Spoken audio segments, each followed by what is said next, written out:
When we think about getting rich, we're usually taught to focus on the numbers, spreadsheets, data, all those complex formulas.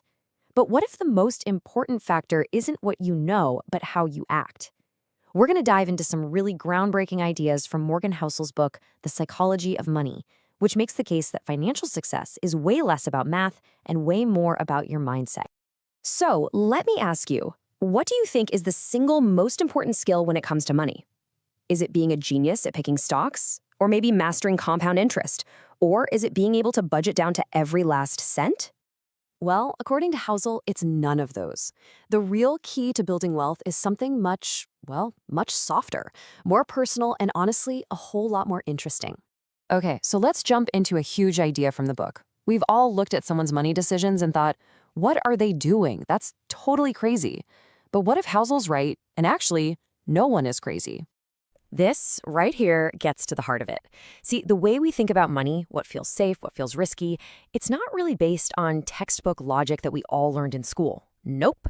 It's almost entirely shaped by our own unique personal life experiences. Think about it like this. If you grew up watching your parents' savings get eaten alive by hyperinflation, you're going to think that holding cash is like setting your money on fire. But if you grew up in a really stable economy, that same pile of cash feels like the ultimate safety blanket. Neither of you is crazy. You're both just acting logically based on the world you've seen. So the real point is to have a little empathy. Before you judge someone's financial choices, you got to remember their personal spreadsheet is filled with life lessons you've never had. And just like our personal histories are often out of our control, so are two other giant forces. Which brings us to a myth that we all absolutely love to believe, that success is just a simple product of hard work. And look, effort is obviously critical, but we almost always forget about its two siblings, luck and risk. Just think of luck and risk like these invisible currents in the ocean. One can carry you exactly where you want to go, and the other can pull you under. And a lot of the time, it has absolutely nothing to do with how hard you're paddling. Now, when we talk about luck, we don't mean some kind of vague, mystical force. We're talking about real, actual opportunities that just happen to fall in your lap completely outside of your control. A perfect example, Bill Gates. Of course he was a genius, nobody's denying that, super driven. But his story also has this unbelievable dose of pure, dumb luck. I mean, really think about this. Back in 1968, there were something like 300 million high school-aged kids in the world. Bill Gates just happened to end up at Lakeside School, one of the only high schools on the planet that had a computer. That access was pure chance, and it gave him a head start that was pretty much impossible for anyone else to get. But for every amazing story of luck, there's always the flip side of that coin, and that's risk. Those random external events that can completely wreck even the best laid plans. Right there with Gates at that same high school, using that very same computer, was his best friend, Kent Evans.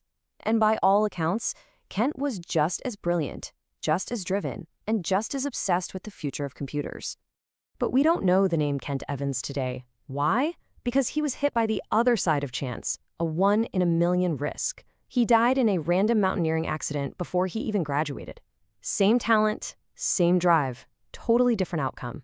It's a stark reminder that individual effort is only part of the story. All right, this leads us to our third and final myth. This really dangerous idea that the financial goalpost should always be moving, that the real target is always just more.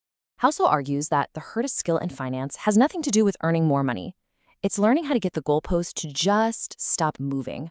Real mastery isn't about piling up more and more. It's about knowing when you have enough. If you want a perfect cautionary tale, just look at Raja Gupta. This guy was at the absolute top of the business world. He had a net worth of $100 million, but it wasn't enough. The goalpost had moved. He wanted to be a billionaire, and that hunger for more drove him to risk everything, his reputation, his freedom, for something he absolutely did not need. There's this incredible story about the author Kurt Vonnegut. He's at a party with his friend Joseph Heller, who wrote the classic novel Catch-22. Vonnegut points out that a hedge fund manager at the party made more money in one day than Heller had earned from his masterpiece. And Heller's reply was just perfect. He said, "Yes, but I have something he will never have. Enough." That conversation, it just captures everything. So, after busting all these myths, where does that actually leave us? It forces us to completely redefine what wealth really means. And this brings us to the real definition of wealth. It's not a number in your bank account, it's not a fancy car. Real wealth is the ability to wake up every morning and say, I can do whatever I want today. That control over your own time, that is the highest dividend money can ever pay.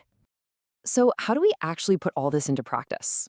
Well, it's a three-step process. First, you need some self-awareness. Understand how your own life story is shaping your decisions. Second, you need humility. Really respect the power of luck and risk. And finally, you need discipline. You have to define your own enough so you know when you can stop the endless chase for more.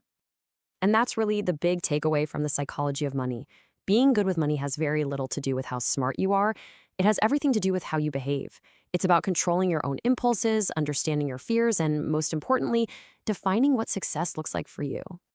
So, we'll leave you with this one question to really think about.